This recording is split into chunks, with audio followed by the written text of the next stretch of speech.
Sometimes you're not starting off from the most easy place to get where you're going. Um, I'm actually in bed before a nap while I'm on vacationing seeing my family, and I was thinking about how difficult or how complex it can seem when we're talking about people's credit, their credit score. And so many times when I was in the car business or just talking to random people, how little a lot of them understand. First thing to know about credit is that it's a game. You got to figure out how to play the game, and other than that, it can actually lead to a lot of beneficial opportunities and ways to leverage your credibility in the future. So, if you have bad credit, this is what I did. In fact, I've got to title this for me because I'm not a credit consultant. The first thing that I did was I pulled my credit. You can do that for free on annualcreditreport.com. You get three bureaus: TransUnion, Equifax, and Experian. I recommend. Oh, what I did is I pulled one every 4 months.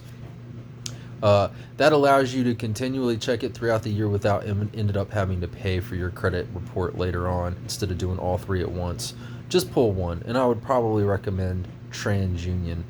Go through and look at any collection accounts. Collection accounts are where we didn't pay someone, so they sold that debt to someone else for pennies on the dollar in hopes that that other company would end up making money by getting the money back that you owe them. So I looked at all of my small credit or all of my small collection accounts, $12, 100 bucks, $112, whatever they were. I think I had one for $112, and overall I think there was 7 or 8. The first thing that I did was I paid off all the small ones, like immediately, and then what ends up happening is that all those what we want to show in the end is paid, so that your credit score goes up. So even if you have something in collections and it's not going to fall off your credit report for 7 years, it does benefit it to say paid. So I paid those small ones off. The second thing I did was I got a secured credit card from a credit union. And what I did, basically, a secured one means that they've already got the money. So I gave them 150 bucks. They gave me a credit card for 150 bucks, and I used that to help build my credit because I couldn't get a regular credit card. I wouldn't have qualified. The other thing I did is some have credit building programs. There was one at Credit Union that I gave $500 to, and then they lent me $500, and then I made monthly payments. The point of this video isn't to explain how it works, other than you pay a little bit of money to help build your credit faster. It's not necessary, but it helped me do it faster. The other thing I did was took all the larger credit things that I had outstanding. One was a Bally Total Fitness $3,000 contract for using their gym literally twice, and I moved away. I didn't know I had to write them that I was super young. I was like 20. I didn't understand. So that went on my collection accounts, and I negotiated with the collection agency that owned that credit, and got 70% off. I ended up making what I owe 600 bucks, which you always get in writing. I paid them $200 over 3 months, and I got in writing that they would show paid on my credit report. The next thing that I did after getting a secure credit card, after getting a credit builder account, after paying off the small things in collections and the larger things in collections, the other thing that I did was wait. Always make my payments on time. Anything that I owed, make them on time, whether it's a car payment, a house payment, anything like that. And I did that for about a year and a half, almost 2 years, before I could qualify for a house. I think my score was around 636 at the time. I was able to get a house. Now there's several different types of credit on the credit report. You have a revolving account, which is like your credit cards, and you have installment accounts, which is a home loan or a auto loan, which are a fixed amount every month until it's paid off. I hadn't had one up until then, so I bought a house, 636 credit score. I got into one I could afford, and that I can make my payment on time. Pretty key. And I did that for a couple more years. And then after, I would say, about 3.5 years or so of doing the right thing, not putting things in collections, paying things on time, building the credit with the revolving credit card that I got, I was able to get an unsecured credit card. And so I didn't have to use that $150 limit. I got one from another credit union for 250 bucks, You can always call every 6 months to a year, depending on the institution, and raise your credit limit. After about 4 years, 5 years of that, I was able to get it above 700, above 720 to 740 is when you get the better credit or the better interest rates when you take out loans. And so that's what you really want to strive for, 720 to 740. Currently on my Karma, Credit Karma, which is just a baseline, it does not give you an exact score because every score can be different.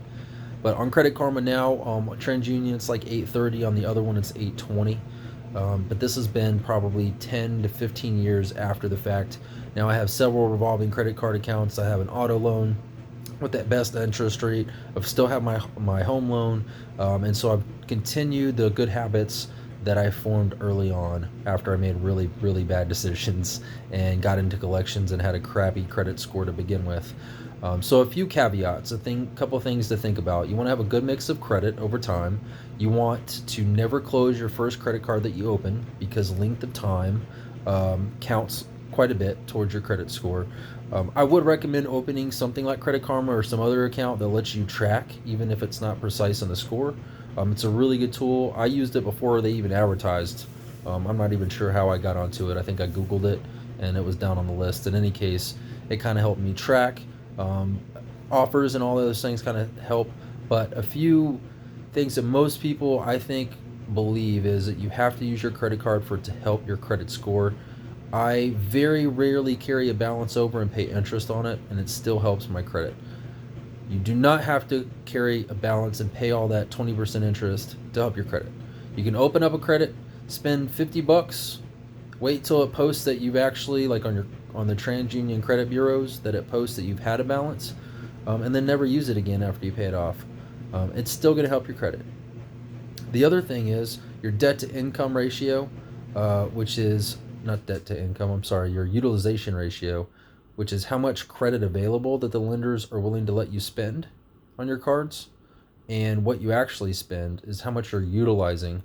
You never want that to be over 50%. So if you've got a $10,000 card, unless there's an emergency, you don't want to ever have more than $5,000. Currently, I think I'm at 0 or 1%, so I pay my balances off all the time. But you still want your credit limits to go up and up and up, because that way, when you do use your credit card, your utilization ratio stays really low. So, for example, if I have a $1,000 credit card limit and I use $300, I have 30% utilization ratio. I really want to keep that under 10%. So one of the things that I could do, and I've done before in the past, is if I have a balance, or even if I don't have a balance, but I've maintained good credit standing with the lender, is I'll call them up after 6 months. Depends on the lender. Some of them make you wait a year, 6 months before you can call and have your credit limit raised. It doesn't mean you're going to use it, but you'd rather have that credit limit available and not use it, right, than need it not have it. So another caveat. Let me pause it because I think there's a couple things I'm missing. Hold on. Actually, can't think of anything else. If there is, I'll probably just post something somewhere at some point in the future. Don't get frustrated. Just know it takes a long time to fix credit. It's worth it. I promise it is worth it. And good luck. Annualcreditreport.com.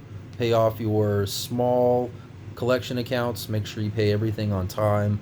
Unsecured credit cards, secured credit cards, installment loans, and raising your credit limits.